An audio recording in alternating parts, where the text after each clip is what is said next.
Hey guys, you're welcome to my YouTube channel. Today, if you are new here, you're welcome. If you're a returning subscriber, thank you so much for coming.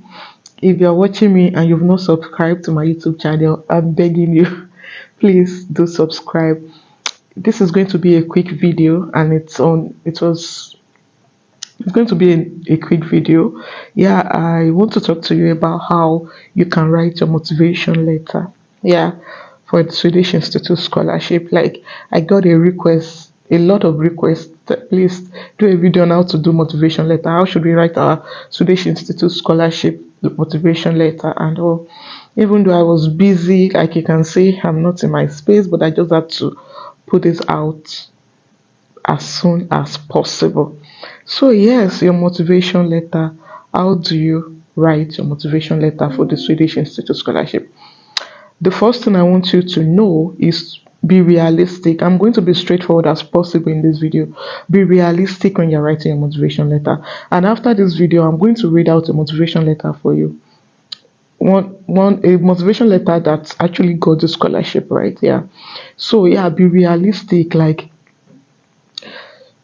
imagine in your head, like, write that thing that is realistic. When I mean realistic, is write that thing that is possible, something that is feasible. For example, look, imagine yourself finishing your masters, and what do you think can be the next step for you?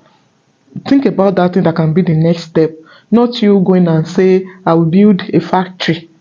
No, that's something specific. It could be like you will get a job in a company that is related to what you want to come and study, or it could be you want to join a body where you will share your knowledge.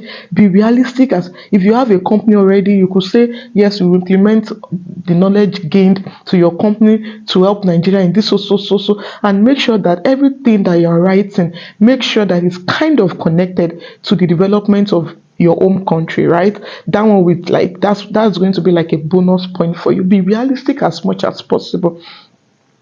And yeah, so the next thing I want to talk about is have a short-term goals and a long-term goal. Like, if you're writing the motivation letter, right, you have to have like a long time, like a short time. What you, like I've explained, like you have that thing that if I finish masters today, if I look for a job in this particular place in my country, I will probably get a job, or where you can apply to with your level of education and your level of experience.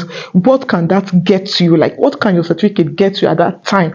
Not you saying you come and become the president of your country after you finish your studies. No, write something specific. You can say short-term goals can be you getting a job in a ministry, you getting a job in a company that you've admired so much, or even you coming back to continue your job in your company where you were working before you traveled, right? And you could have a long-term goals. Now, your long-term goals, be specific as well and be realistic with your long-term goals. Like I said, I will read a motivation letter for you so that you can able to picture what I mean by this. Now, let me go to the next one. Be careful of errors. Be careful. Like, you are competing against you are competing with a lot of applicants that have many experiences. They have many, their CV is intimidating. So you cannot even afford to make errors. Make sure you correct every grammatical errors. You can use Grammarly to correct your errors. Make sure everything is on point. And another thing is, make sure you use like plain English. Don't forget that you are not writing to the British Council. You are writing to the Swedish Institute Scholarship. So you should know that Sweden is not an English-speaking country. So they are not looking for your vocabulary. Be simple as possible. Use terms that we understand, because there are some terms that we use in Nigeria that they don't understand. So use the terms that they can understand. Simple terms. Nobody's interested in your vocabulary. Be straight and be direct. Be plain with your text, so that if you give that text to a lame person, somebody who is not aware of your background, or somebody who is not in your field, can read and understand. You understand? Don't make it too complex. Make it simple, right? I think that's basically what I have to say regarding the motivation letter. And now I want to talk about how you can structure the motivation, right? How you can structure. So yeah, This is actually my own motivation letter that I had to look for, because when I was in Nigeria, I left my laptop, the laptop I used to apply, I left it with my sister, and so I lost a lot of documents. I was so lucky to find this motivation letter. Like, I was even surprised to find it, and I know that God has a reason why I found it. Yeah. So yes, the question in my time says that describe how you can apply the knowledge and experience gained from your time in Sweden in your organization, company, or in your home country upon your return from Sweden. Let me read the question again, because I know this year you don't have a motivation question yet until the portal is opened. This is the question that we had during our time. It says, describe how you can apply the knowledge. Take note of, there are some keywords that they have in this question. Take note of those questions, the knowledge, right? You will write, once you are reading your question like this, take your pen and write what they state. Say the knowledge. If I were you, I would write the knowledge. And experience, I'll write the experience gained from your time in Sweden. So knowledge gained in Sweden, experience gained in Sweden, I'll write it down, because those are what they want to see. They said, describe how you can apply the knowledge and experience gained from your time in Sweden in your organization, company. You see, in your organization, like for example, if you are a civil engineer, your organization should be like construction industry, like construction sector.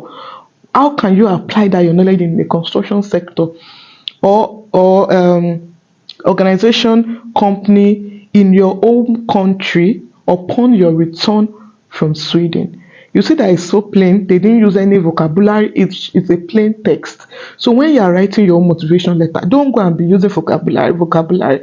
Write in plain text. Let them know. Like, let it be explicit. Don't say something abstract. Be expressive. Like, make it practical. Like, it's real. Like, you are doing it. Right. That's how you write it. Now let me read how I structured mine for you.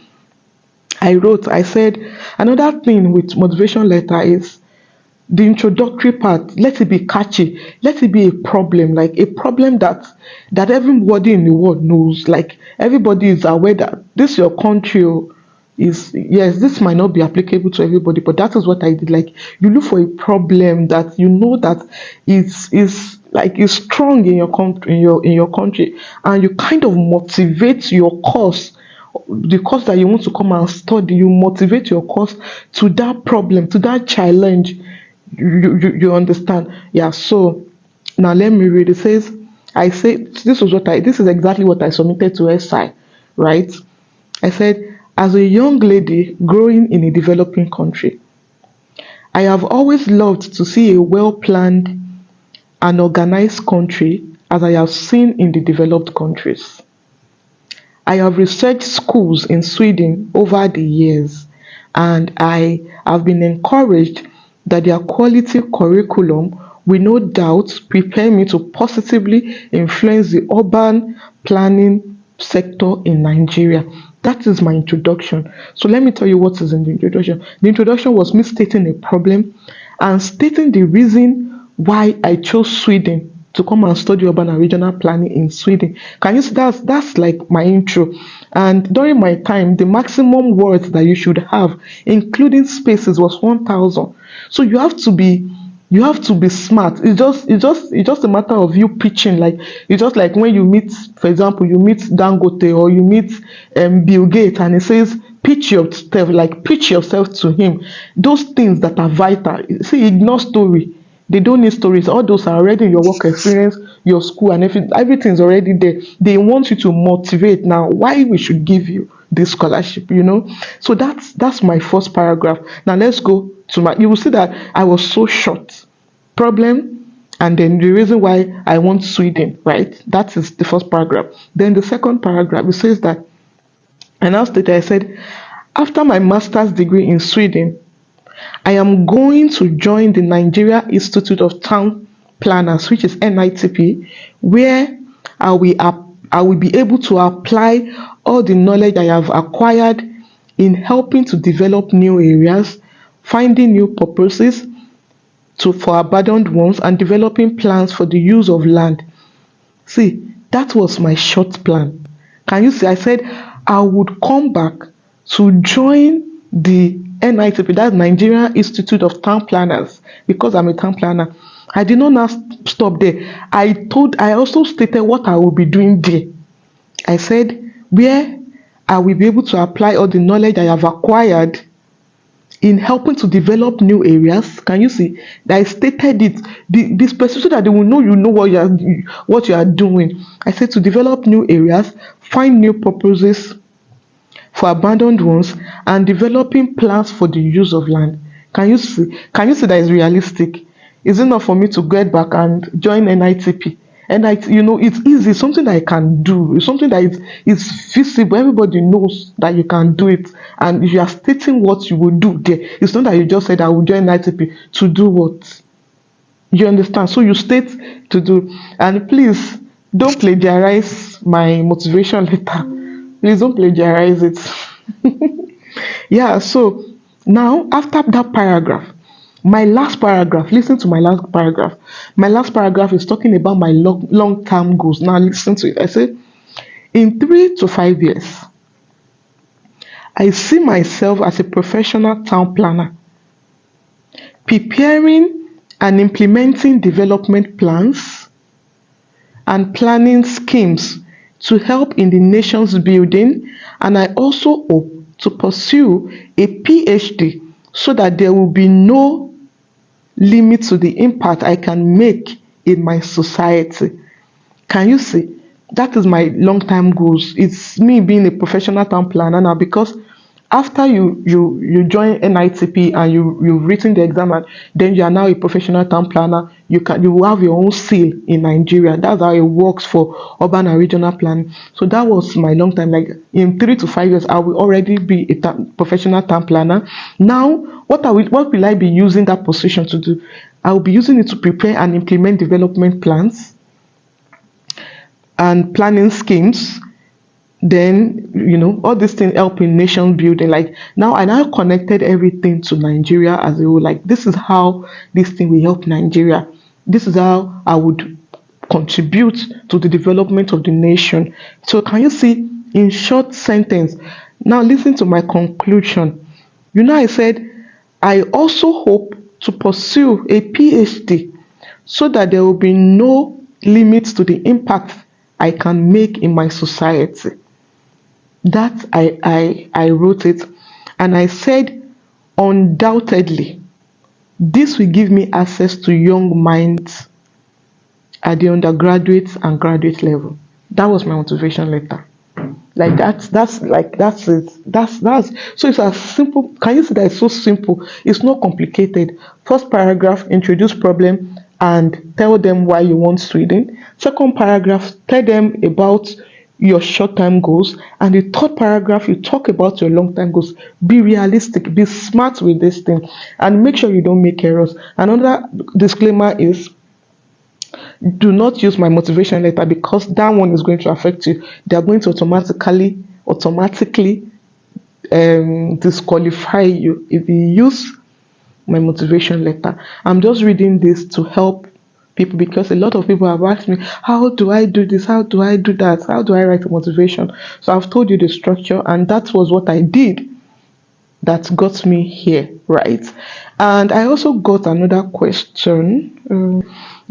I got a question of somebody asking me if Swedish Institute is first come first serve. Like, do they answer those who apply first? No, it's not first come first serve. They don't do that.